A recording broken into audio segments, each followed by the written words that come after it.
i-set up muna natin yung pang-workout bago natin sisimulan. So first, of course, I have my yoga mat here. Para hindi masakit sa tuhod, sa siko. Suot muna natin yung knee pads. Siyempre, para hindi mangingitim yung ating tuhod.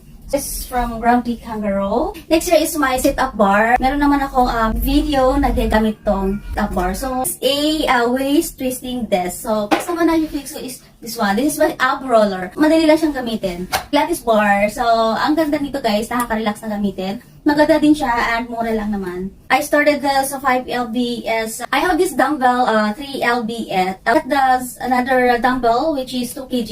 200 centimeter. May video na rin ako kung paano ito gagamitin guys. And yes, I have another version also of a waist twisting. So ito naman, walang hawakan, ito meron. So pwede siya sa pang muscle din.